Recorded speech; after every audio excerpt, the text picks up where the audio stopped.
Dr. Cookie, Chatterbox, you don't know who it is, I don't have to even introduce it. Well, this is a trying one. What we're going to be sending out to you guys today, that you really need to take a good look at family.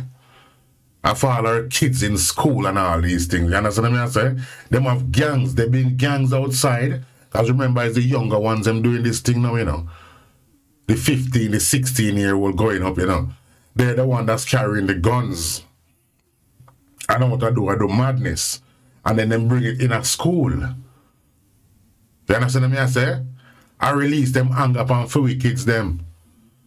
You understand where I come from? And I turn for we kids them in a bad man at the same time.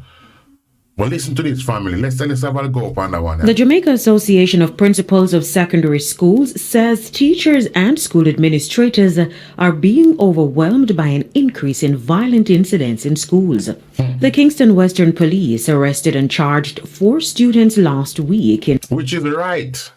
Which is right, man. These guys are meant to be arrested. You understand me? I say arrested and give time as well. Not because you're in school, you are the ones them that is doing all these criminality on the road and dressing up coming to school in the morning. You ain't fooling Jamaican people. When we are sending our kids to school to learn and have a good education and can take themselves out of poverty, you bring in all your gang violence and badness to school to take it out on our kids. This is not right. You should be going to jail, man. In relation to acts of violence at Denham Town High School. Yeah. President of JAPS, Linvin Wright, says while steps have been taken to reduce the number of students engaged in gang activities in schools, the issue is still of concern. It's hard, yeah? You know it's hard, yeah? There's no way them can do that. The parents them at home supposed to be able to train them kids to not be a violent part of society. But some of them scare them pitney. Some of them is afraid of their kids. Knowing the type of people they are hanging around with. They are scared them kids come and turn gun upon them. Back in the day, you could have beat your pitney them, you know. And beat sense in them. Because I get a lot of licks. I'm not going to hide and talk. Me get a lot of licks too. And it changed me to be a better person. So when them is gonna bring in laws in Jamaica that you can't hit your kids if you hit your kid and them phone them and find out they're gonna come and do this and that to you, that is totally wrong, man. Remember, Jamaica is not like any part of the world, you know. Jamaica is totally different. It's just they're breeding some criminals out there, which is like, and you're gonna put a law in space like that? Totally wrong to you. Andrew Holness, I see what you're trying to do. You're trying to make these younger ones kill off themselves and who come kill them as well. Parents ain't got no talk to them no more. No talk, no way of leading their own kids. So that's why when them come home from school, they're supposed to do homework. Them out there apart with gunman and I do robbery and all them madness and then coming back to school in the morning. And you yourself would know that as well and cannot steer them the right way. Some of the parents need to be blamed for all these crime and violence as well. Let's get straight back into it. All it had that kind of thing. We are coordinated and got rid of some, or at least minimize some of what is happening. But if you listen to some of the persons out there who are involved in crime, it's many people in schools. Some schools more than others are struggling with it because of how we have placed students and where some of the schools are located. But it's not a strange thing to administrators that many of these youngsters are part of gangs. No, it's not strange. Mr. Wright says... So, Prime Minister, you know this all along. And you haven't done nothing to try and curb the narrative of these kids being in gangs. You haven't done nothing. You're just making it run just so.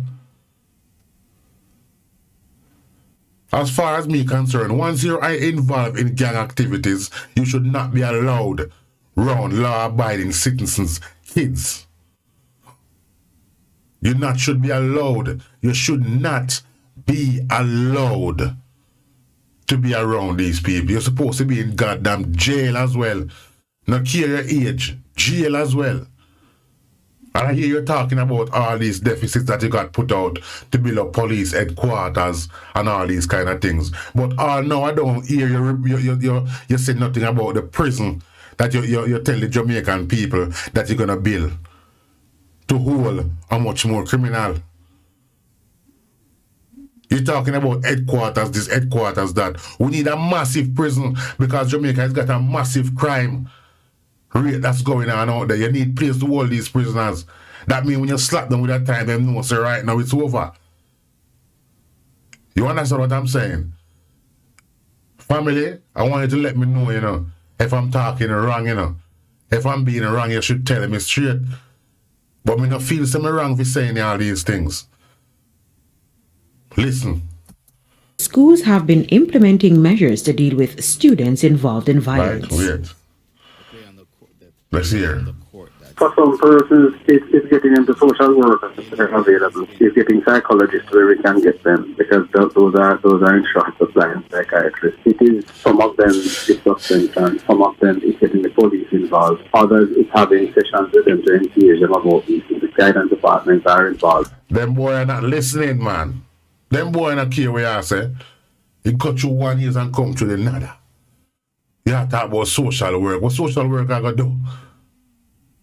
What is a social worker going to do to these murderers? And people that's living in poverty. They see that there's no way out when they leave in school. That's why they're committing all these crimes. They're not leaving school to know, say, you know what, when I finish all my education and I'm going to a job, we're going to pay me a lot of money because you're paying the people them 2 pence. 2 pence you paying the people them to live after. $9,000 a week. That is not even £80, Prime Minister. You understand what I say? Not even 100 US a week. So they don't see no prospects. They don't see no better coming out when them leave school. So that is why I think a lot of these kids are turning to crime from a younger age. To try and make that money in it. You understand me? I say money is the root of all evil. You understand me? People eat money, but without money you cannot live as well. So you need to have the job structure in place in Jamaica where people can know, say, when they leave school, they get in a good job to go in. And the pay ain't gonna be rubbish. That's the kind of thing you need to be doing, talking about social work. And them boy don't care. But as I said, it's overwhelming, so we can look to this to move on and just getting worse. Kerry Simpson for TVJ News.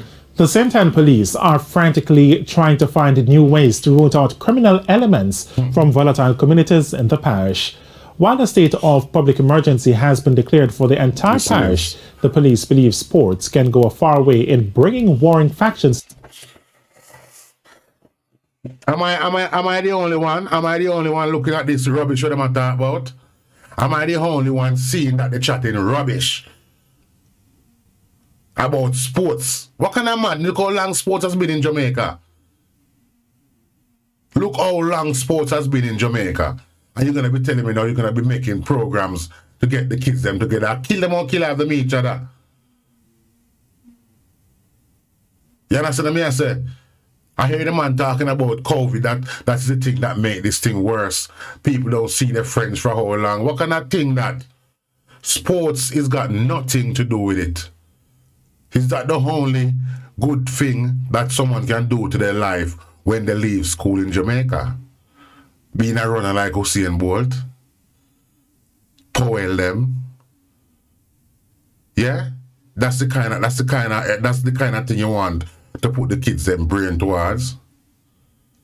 There's so much other sectors that you can be putting the kids them in. So many other you're not getting me confused, you know, man. You know, I mash up here, you know. Jamaican people listen to what them are saying, you know, man. Sports are going to change with kids their mind from being gunman and gangster. Together in peace. Head of the crime division in St. Anne, DSP Linton Bailey, made that declaration at a function in the parish recently. Dopey what? We are looking at our hotspots, like Steer Town. We'll be embarking on some sporting activity there to see if we can get our youth who are prone to violence to at least build some discipline and respect for each other, somewhere they can meet and greet. DSP Bailey went further in explaining why it would work for the young people in Steer Town. You see all you, they just know I laugh off of them. Laugh off of them, blessed. You understand what I say? Because it's totally rubbish that he's talking about. Why is it gonna work? Let's hear why it's gonna work now, my family. We had a situation up there some time ago, and one of the comments, the obvious comments that were made, is that some of these people did not see each other for months because of the violence and the areas in which they resided. So we are looking at that to restart it in our near future. You hear that, Mr. Because of the violence and all these things that's going on in the area. That's why they never get to see them friends and all these things. And them are the ones that do the criminality, them. Them are the ones that's out there firing the guns, man. You understand me? It's either you're good or you're bad, you know, in a certain area, you know. And even when you're good, you still get draw out, you know. You don't want to turn in the guns on. So it's a lose-lose situation. And sports ain't gonna be doing it. Sports is not the one, man. Sports is not the one. Try to get the kids to be engineers, plumbers, and all them things that we have got. Big jobs, man. Good money. Have somewhere where they can do apprenticeships without paying out all one bag of money to do them. You understand me? Teach your kids them trades like that. Running fool. Ministry of National Security plans to spend over $5.9 billion to undertake 6 major projects in the 2023-24 fiscal year.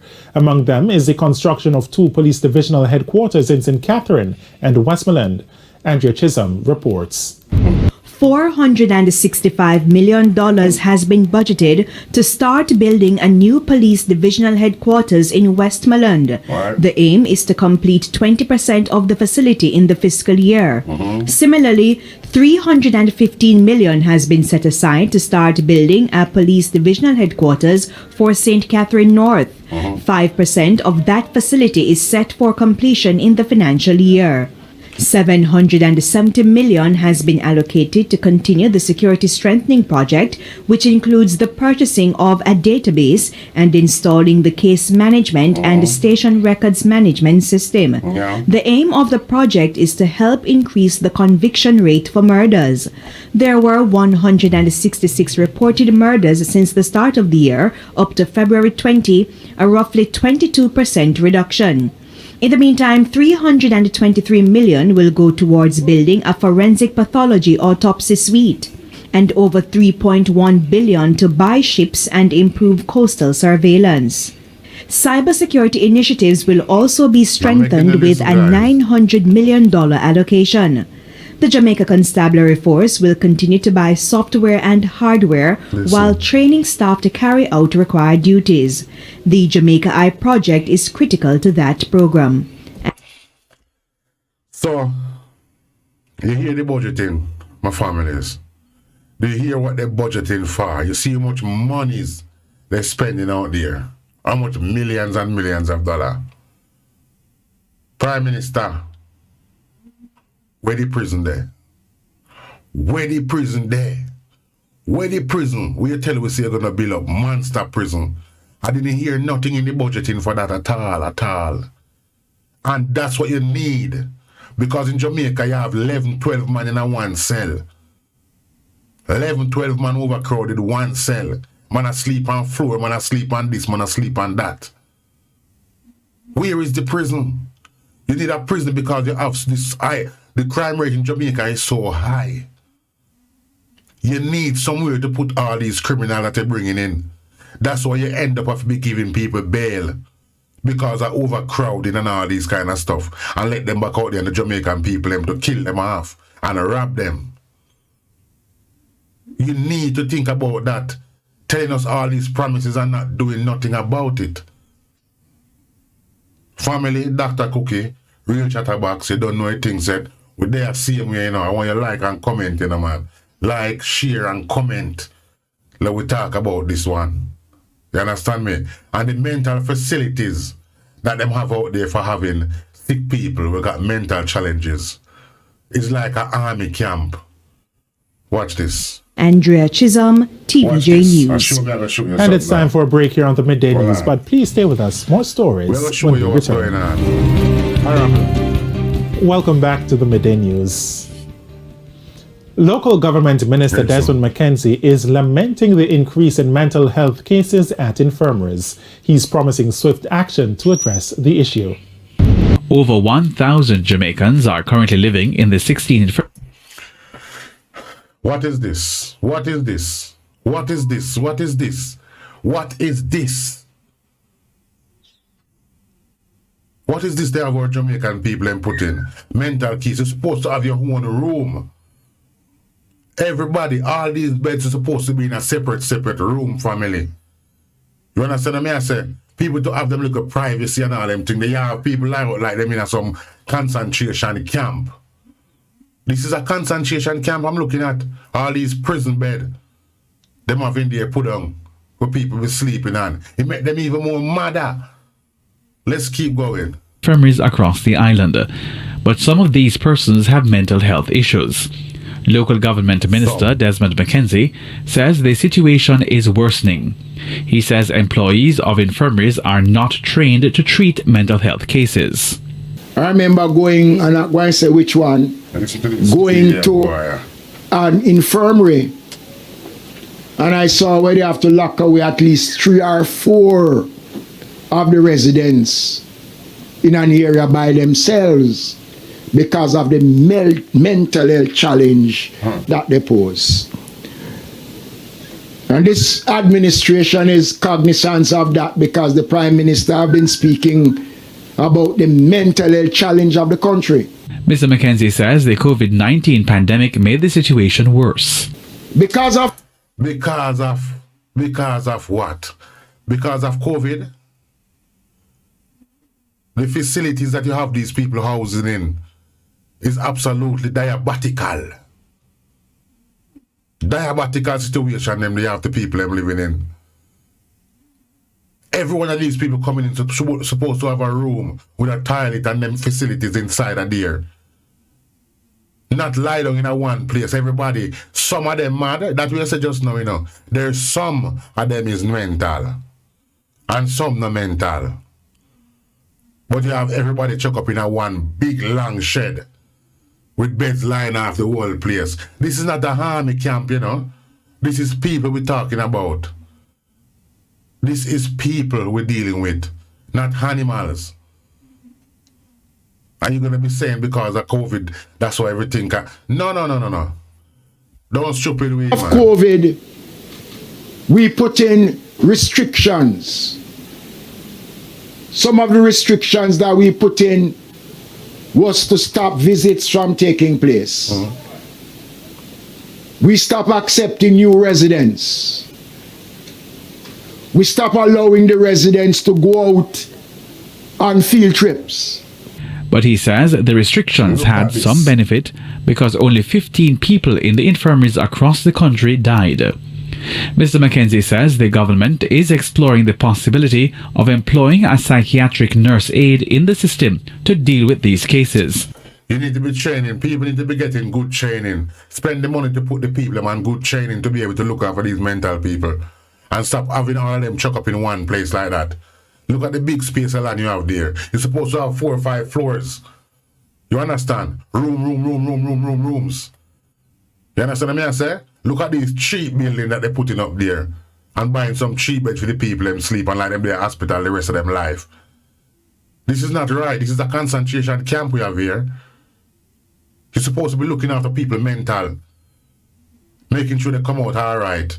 Not having them sitting around each other. One madman and kick off one madman. You understand what I deal with? We have to have the people them separate in the same building and have more staff to look after them and properly trained as well. The money is there that you can spend to send these people on courses, even overseas, where they can go learn the proper trade of how to look after these people. He also says come April 1, the Ministry of Local Government will be going back to the resumption of full-time visits. So we're opening the infirmary. We're going to be allowing visits. But I want to say to you, listen, that's stupid boy. That we must still maintain and observe the protocols that we put in, just as if COVID is still around. Foolish boy. Idiot. Look how long COVID done and gone. I didn't even know if there was something like that in the first place. But it gone now. But you're telling people to still maintain the same protocol that you have in place as if. As if. Let the people have them visitors. Let the people have them family come in and check up on them without having to go through one body of madness. You understand what I'm saying? This is how you're meant to be doing it. The people is insane. At the end of the day, you got insane people in there. Help them to get back sane again, no man. And stop keeping them under so much lockdown and tie down, man. Help them. This is help we want. Family, hurtful situation. Dr. Cookie, Real Chatterbox. We out here again, you get me? Stay tuned for the next one. You understand what I say? We're there live and direct. Nice. Like, subscribe, share, comment down there, so, and we talk about this.